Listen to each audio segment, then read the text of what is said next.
大家好，欢迎来到蛙灵异频道。西门町的狮子林星光商业大楼，俗称狮子林商业大楼，位于台北市万华区西宁南路，是西门町的一栋商业大楼。这栋建筑被网友们称为台北最阴的大楼之一，竟为什么会有这样的诡异传闻在坊间流传呢？这次我将分享一些关于西门町狮子林大楼的历史和灵异故事。部分故事经过一点调整，我会用第一人称视角来讲述。准备好开始咯。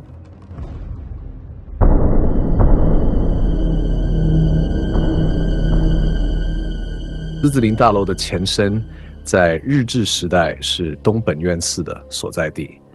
在二次世界大战结束后，国民政府迁台时，东本院寺变成了警备总司令部的保安处，成为关押和审讯政治犯的场所。早在228事件期间就已经有关押的记录，保安司令部可说是与戒严和白色恐怖息息相关。当时许多政治犯在这里被拷问和刑求，宛如人间炼狱。在1950年代，白色恐怖开始后，当时的看守所位于地下1层、地上3层，里面有审讯室、牢房、毒囚房等。每一间牢房仅有3坪大，却容纳超过20人，连睡觉都得站着。环境脏乱恶臭，而且从不熄灯，让犯人忘却年月。白色恐怖的受难者黄石贵分享，当时曾被迫跪在三角板上，遭受刑求到全身流油。而卢兆林则表示，自己一被抓到保安处，就开始遭到刑求、灌水、电刑、坐老虎凳，无法入睡，也无法喝水。根据国家人权博物馆整理的资料，早期的保安司令部也会私下处决政治犯。据传抨击政府贪污的台湾省参议会参议员王天登也葬身于此，因为常常秘密处决人犯，当时的司令部被称为阎罗殿或修罗炼狱。所以现在的狮子林大楼就是白色恐怖时期的布艺遗址之一。狮子林大楼位于西宁国宅附近，于1977年开始建造，并在1979年正式开幕。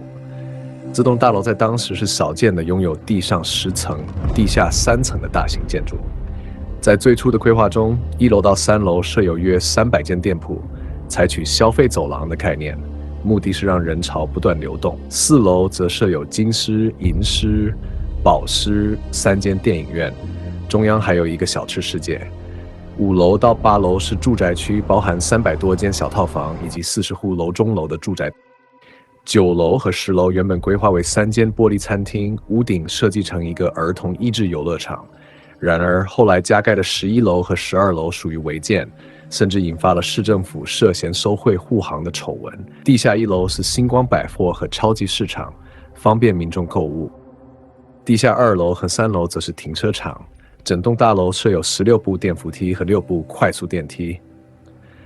这样的大规模设计是受到东帝士大楼成功案例的影响，成为当时台湾建筑界的新兴潮流。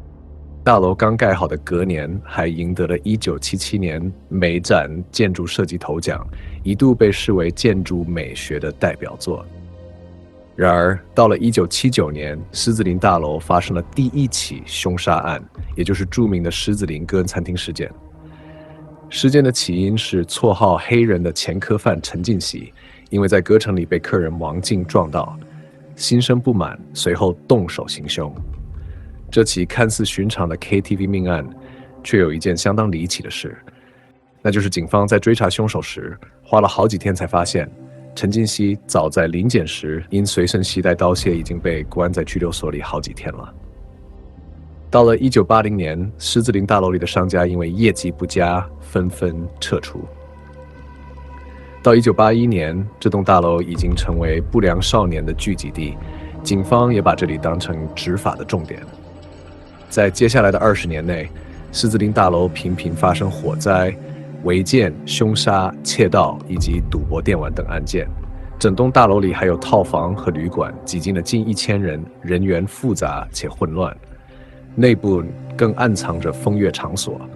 万华警方曾在大楼内破获过1楼1凤的应召站，负面新闻频频登上报纸，使得大楼的形象日益恶化。在2020年8月2日，狮子林大楼发生了一起电梯事故。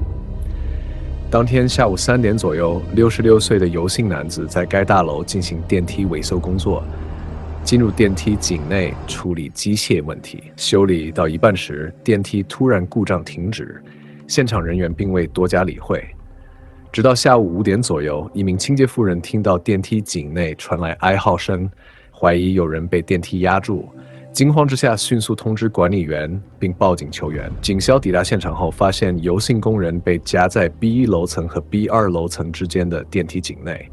虽然在施工时电梯已经断电，但不知何故却遭到电梯冲压，导致该名工人不幸意外过世。虽然狮子林大楼发生过不少事情，但因为它位于西门町闹区，现在1楼开满了手机的周边商品的商家，4楼则是星光影城，10楼还有港式饮茶的金狮大酒楼，吃喝玩乐的功能非常齐全。据说很多人一走进狮子林大楼就会觉得阴阴森森，甚至有人感到头晕目眩，因此各种传言开始流传，渐渐的这里变成台北市其中一个有名的闹鬼圣地。那么这里还有哪些灵异故事呢？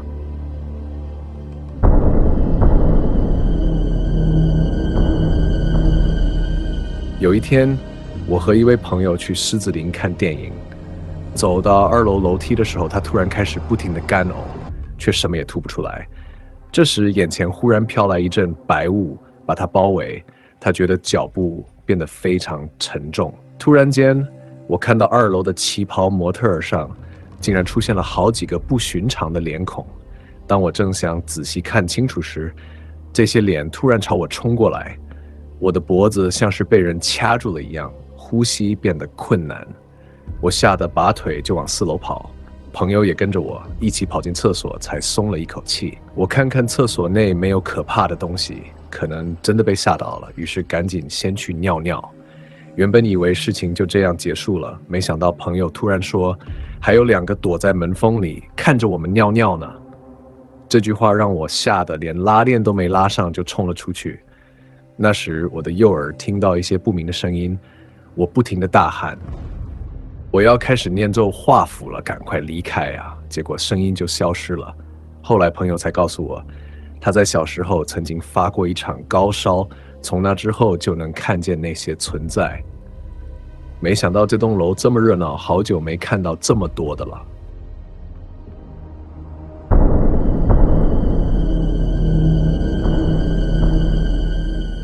数年前，我有一个朋友跟她老公一起去逛西门町，逛到晚上，她突然尿急，怎么找都找不到厕所。刚好他们走到狮子林大楼附近，就决定去那边上厕所。因为她比较急，所以请她老公帮忙拿包包，让她在女厕外等她。那间厕所很小，连转身的空间都没有。刚好她那天穿着吊带裤，脱的时候花了一点时间。就在他脱裤子的时候，突然感觉全身的鸡皮疙瘩都起来了，觉得背后好像有东西，但他是背对着门的，那边只有一扇门板，根本不可能有人站在那里。可是那种有人的感觉越来越强烈，他不敢回头看，赶紧脱好裤子准备上厕所，结果突然听到啪的一声，接着感到一阵晕眩，整个人差点跪下去。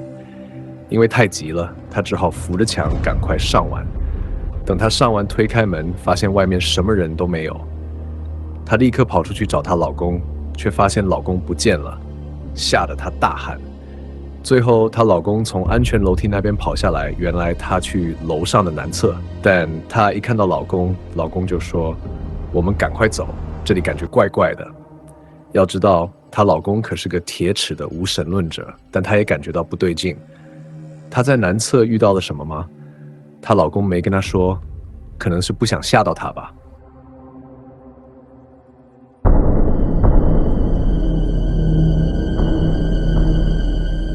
前一阵子鬼门还没关的时候，我跟男友约好要去看某部电影。那天我们下午去了电影街，结果一到那边才发现根本没有上映这部电影。我查了一下手机，发现之前常去的星光影城有上映，我们只好改去狮子林大楼的星光影城。刚走进1楼，准备走到另一边搭手扶梯往上的时候，我跟男友说，如果要我在这里上班，我好像不行哎。他回我说，看工作内容吧。我回答，不是啊，这里的空气怎么这么闷，让人好不舒服，我一进来就觉得头晕晕的。这就是我当时进入大楼后的感觉。到了4楼买完电影票后，距离开场还有1小时，我们就下楼去附近逛逛，买了饮料和食物。快到电影开始时，我们还带了一个热狗堡进去。我记得那次是在一厅放映，座位分成上下2层，空间很大，但场内不到10个人。一坐下来，我就觉得整个戏院特别黑，这种感觉很难形容。虽然我有点夜盲，但那天的黑暗感就像被一层阴影罩住似的，让我头特别晕。电影音乐开始后，我没多想，开心地吃着热狗堡，看着佐藤健的演出。但随着电影进行，我的头越来越晕，像是被撞到头或被人打到一样，全身发冷，还一直冒冷汗，耳朵嗡嗡作响，特别想吐。我总觉得那天的电影特别漫长，完全感觉不到要结束的样子。我平常看电影从不会中途离场，而且进戏院前一定会相册厕所，确保不会有任何中途离开的理由。但那天却是我第一次产生想要离开的念头，那种压迫感一直存在，回想起来就像整个戏院挤满了人，让人透不过气。我撑到了电影结束，但电影后半段演了什么内容我完全没印象。后来男友载我回家，结果一到家我连澡都没洗，累得直接躺下就睡着了。隔天我跟同事聊天，提到我昨天去看电影，觉得超浪费钱，因为整个后半段我完全不记得电影在演什么。结果同事回我说，早上你姐打电话给我，说昨天你回到家时脸色苍白，眼睛瞪得大大的，还很兴奋地跟她聊天，整个感觉超诡异。听完后我整个傻眼，因为我完全没印象。于是我马上 line 我姐，问她我昨天到底跟她说了什么。我姐回我说，昨天你姐夫看到你从男友的车上下来，跟你打招呼，但你好像完全不认识他，面无表情地走掉。回家后又很兴奋，眼睛瞪大，激动地跟我讲某某怎么怎么的，整个人脸色苍白，感觉怪怪的。然后我真的愣住了。老实说，从我走出戏院后，记忆就变得很模糊，从西门町到家的路完全没印象，甚至不记得有没有跟男友讲话。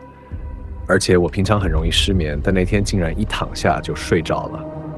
接下来几天我睡觉都很不安稳，总觉得有一种压迫感。跟男友说了之后，他叫我赶快去拜拜，直到我去家附近的大庙拜拜，还求了一个护身符。当天晚上终于睡得很好，感觉非常舒服。我爸说可能是鬼月的时候那边聚集了很多好兄弟，刚好我体质比较弱，所以被影响到了。虽然没看到什么阿飘，但这次的经历让我最近都不敢再去那边看电影了。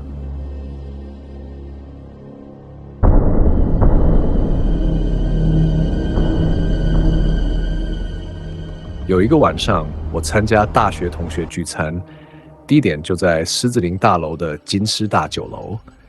因为从小就听过不少关于这栋大楼的传闻，所以吃饭时心里一直有点不踏实。吃完饭搭电梯下楼的时候，说真的，那里的磁场真的很特殊，让人觉得不太舒服。到了楼下的3C 商场，心情稍微平复，但不小心跟同学说了一句，我们快离开这阴森的地方吧。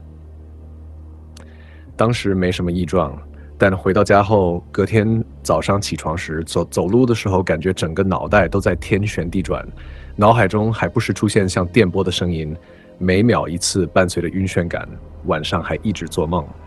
这样的不舒服持续了3天，直到第4天我真的受不了，便去看医师。医师简单检查后说，不是急性晕眩症，也不是内耳或中耳发炎。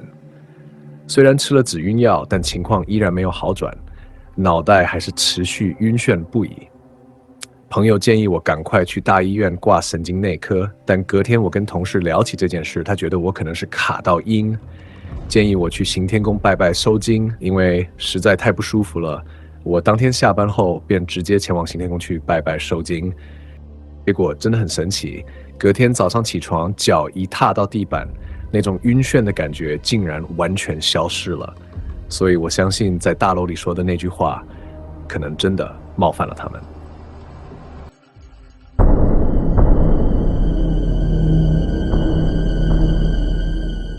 谢谢观看哇频道。如果大家有其他灵异经历，欢迎投稿给我们。信箱可以在说明栏找到，请订阅我们的频道，记得打开小铃铛、按赞和留言哦。下次再跟大家分享更多台湾以及世界各地的灵异事件。